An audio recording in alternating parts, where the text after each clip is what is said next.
Tenho 5 coisas para falar com você, tricolor, nesse vídeo aqui. Na verdade, são 5 coisas, mas 2 são temas muito próximos, né? Então acaba virando ali, em geral, como se fossem 4 notícias, 4 informações para trazer para você. Mas o importante é que é bastante coisa que a gente tem para falar aqui sobre o Fluminense nesse fim de tarde de segunda-feira, após vitória do Fluminense. 1-0 contra o Madureira, lá em Cariacica. A galera do Espírito Santo estava há muito tempo sem ver o Fluminense e viu com vitória. Quero agradecer você, a audiência, por estar aqui dando essa moral, dando esse voto de confiança para a Central Fluminense. E convido você a ficar aqui até o final para a gente poder falar sobre tudo isso que preparamos para esse vídeo aqui. Beleza? Antes de a gente começar a falar, eu quero só pedir para você deixar o like nesse vídeo, que vai dar uma moral absurda para a gente seguir crescendo aqui no YouTube, tá? Isso dá uma força muito grande. E convidar você a comentar aí de onde você está assistindo. A gente gosta de saber de onde é a nossa audiência. Então fala aí de cidade, estado de onde você está assistindo a Central, de onde você torce pro Fluminense, beleza?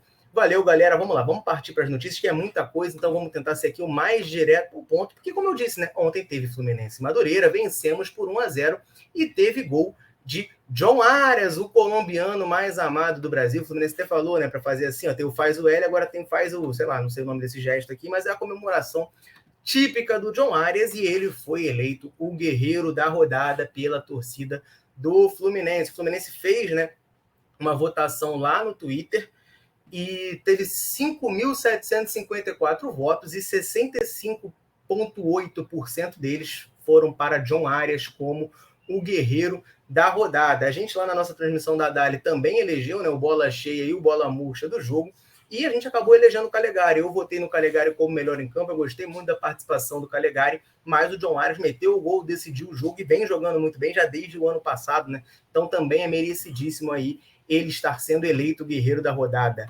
E justamente sobre esse gol que o John Arias fez contra o Madureira, fez ele quebrar um recorde, né? Porque o John Arias se tornou o colombiano com mais gols pelo Fluminense.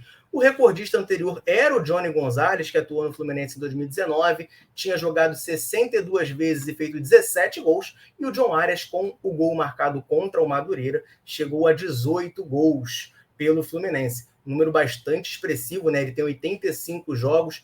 Para quem é meio campo, né, o John Arias não é centroavante, não é atacante. O Johnny chegou a jogar como 9 muitas vezes em 2019 com o Fernando Diniz.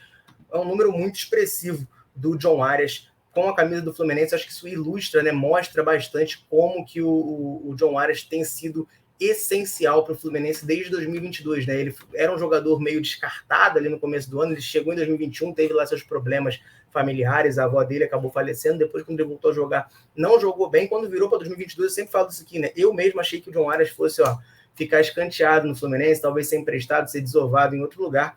Começou o primeiro jogo do Fluminense de 2022 sem ser sequer relacionado, e no segundo jogo ele já foi para o banco, saiu do banco e fez gol. Fez o primeiro gol da temporada 2022, foi do John Arias, inclusive contra o próprio Madureira. Né? O Fluminense venceu também por 1-0 ano passado lá em Volta Redonda, e o gol foi marcado pelo John Arias, que agora é o colombiano com mais gols com a camisa do Fluminense na história. Uma marca muito importante, muito interessante, do colombiano mais amado do Brasil, Pelé colombiano, como o Daniel costuma chamar nas narrações. Vida longa para John Arias aqui no Fluminense. A segunda notícia que eu quero trazer para vocês, a segunda informação, é sobre o nosso próximo adversário. Quinta-feira tem Fluminense contra o Boa Vista no Maracanã, 9h10 da noite. E, por sinal, antes de eu falar dessa informação, só lembrar você, né?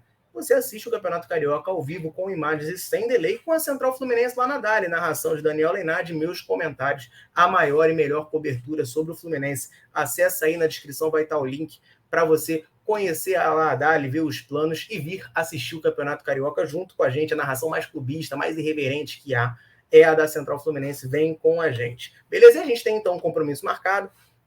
Próxima quinta-feira, 9h10, tem Fluminense e Boa Vista no Maracanã. E é sempre importante, né, saber como é que está o adversário. Né? Se o Madureira, a gente tinha falado antes do jogo, que ainda não havia tomado gols, nem feito, e não havia vencido, nem perdido no campeonato, o Boa Vista também não venceu ainda no estadual. Ele estreou com um empate em 2-2 com o Bangu, lá no Elci Rezende. Inclusive tem um vídeo aqui no canal, porque um dos gols do Bangu teve uma linda assistência do Edinho, que é jogador do Fluminense, está emprestado por lá. E na segunda rodada, visitou a Portuguesa lá no Luso Brasileiro, perdeu por 1-0 no domingo ontem jogou fora de casa contra o Resende lá no Estádio do Trabalhador e perdeu também por 2-1. Então, é um adversário que vem em baixa, né? Só 1 ponto em 3 jogos. E isso, enfim, eu não sei como é que vocês reagem a essa situação. Eu, particularmente, já fico até meio apreensivo, né? Acho que é por causa de anos muito ruins com o Fluminense. Já fico meio assim, caraca, ferrou. O Robin Hood tricolor vai aparecer, né? Vai salvar, vai ressuscitar esse defunto aí que é o Boa Vista. Mas tomara que não. Ultimamente o Fluminense tem estado bem melhor nesse quesito, não tem arrumado essas peripécias aí com a gente.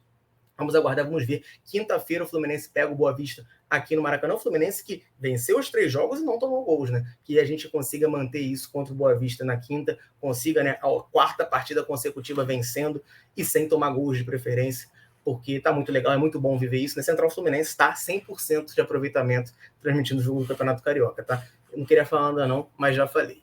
Beleza? Vamos partir aqui para a próxima notícia, porque a próxima notícia é justamente sobre o Maracanã. A gente sabe, né, que está tendo esse imbróglio todo no Maracanã, porque o que acontece? O Fluminense e o Flamengo eles têm uma parceria para gerir o estádio e o contrato de licitação acabou. O Flamengo estava como o administrador, o Fluminense estava meio que abaixo do Flamengo ali, mas participando. Agora o Fluminense conseguiu a certidão negativa de débito e pode entrar como sócio na gestão do Maracanã com o Flamengo.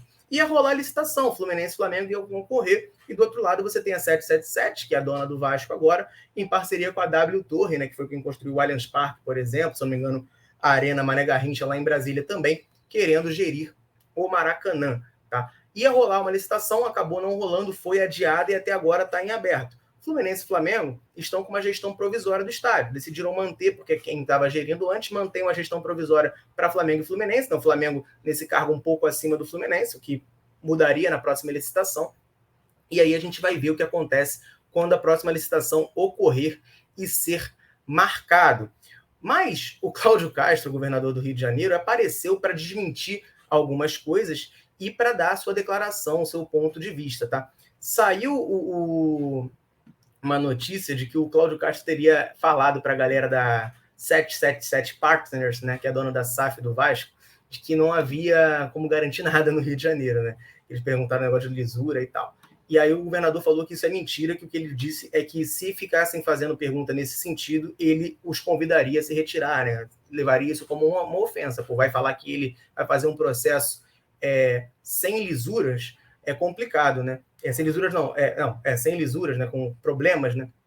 Enfim, com falcatruas, enfim, é uma acusação grave, né? Ele só disse que se sentiria ofendido com isso e os convidaria a se retirar. O Cláudio Castro falou, né, que o questionamento foi feito a respeito da previsão de data da licitação, que ainda não está marcada, e que ele está dependendo da liberação do Tribunal de Contas, mas ele, pessoalmente, disse que tem a convicção de que é melhor que o estádio seja administrado por clubes do que empresas. Então isso aí coloca levemente à frente, né, Fluminense e Flamengo, à frente de Vasco, 777, W Torre, essa turma aí, na licitação do Maracanã. A gente tem que ver o que vai acontecer, quando vai rolar essa licitação, como é que vai tudo fluir, mas é um bom sinal para o Fluminense, né? Tem um sinal verde aí de que pode, né, conseguir se manter no Maracanã, conseguir se manter nessa gestão agora como sócio do Flamengo. Beleza, meus amigos? Vamos partir para a última notícia aqui, mas antes eu quero lembrar vocês de olhar lá na descrição e no comentário fixado desse vídeo o nosso link que a gente botou lá da Centauro. Cara, muito produto bom, com preços baratíssimos, e com o cupom Central10 você ganha 10% de desconto em tudo que for vendido e entregue pela Centauro. Pô, tu não vai marcar bobeira, né? Corre lá e confere. Beleza? Vamos lá, vamos partir para a última notícia, porque esse é um assunto que causa divisão na torcida do Fluminense. Mas não é uma divisão igualitária, não. É uma divisão que a maior parte, tá? Tem a mesma visão, que é o caso Marrone, né? O Fluminense, saiu notícia que o Fluminense fez proposta ao Midland, que é o time da Dinamarca, não sei se eu falei certo, tá? Que detém os direitos do Marrone, para estender o empréstimo dele, porque o Marrone está emprestado ao Fluminense até o meio do ano, até o final de junho. Eu já falei em outros momentos, né, que é o pior tipo de empréstimo possível, porque ele chegou para jogar os finais 6 meses de 2022, chegou voltando de férias sem ritmo, e o time do Fluminense já jogando o campeonato, com as coisas à vera, enfim, Campeonato Brasileiro, Copa do Brasil, tudo pegando fogo. Foi difícil para ele entrar no time, né? A passada de pano aí. E aí começa 2023, ele vai fazer pré-temporada, vai ter o Carioca e tal, e se ele conseguir se firmar, ele sai no meio do ano, né? O Fluminense fica aí a ver navios com o Marrone.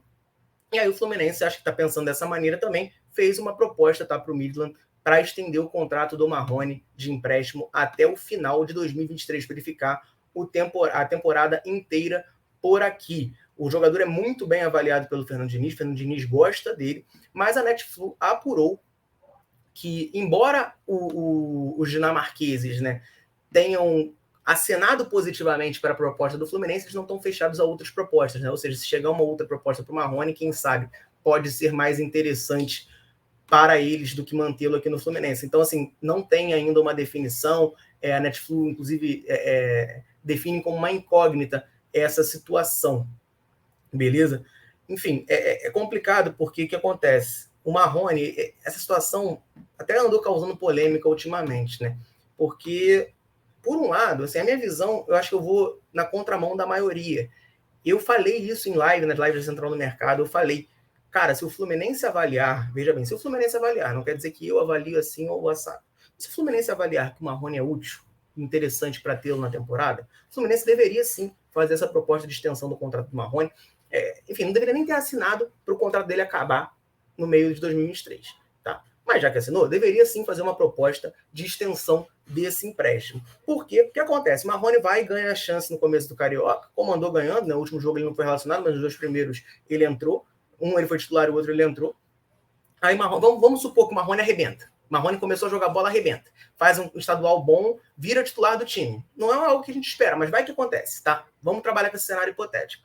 Aí, meus amigos, chega ali em junho, o Fluminense perde o Marrone no meio da temporada. Aí deixa de ganhar um título. O detalhe, a saída do Marrone. Foi isso que fez falta pra gente. Cara, o Fluminense não pode viver isso. O Fluminense não pode se dar esse risco, se dar esse luxo. Então, assim, avalia a situação do Marrone. Se você acha que não vale a pena renovar com o Marrone até o final do ano, que devolva ele para a Dinamarca agora. Não bota nem ele para jogar no estadual, nem nada. Já devolve lá. Fala, a gente não vai utilizar ele, devolve do empréstimo. Tenta conversar com os caras e devolve. Agora, se o Fernando Diniz gosta do jogador, quer utilizá-lo, acha que ele vai ser importante, tem que tentar renovar esse empréstimo logo para não tentar resolver isso quando o jogador estiver em alta, hipoteticamente, no meio do ano.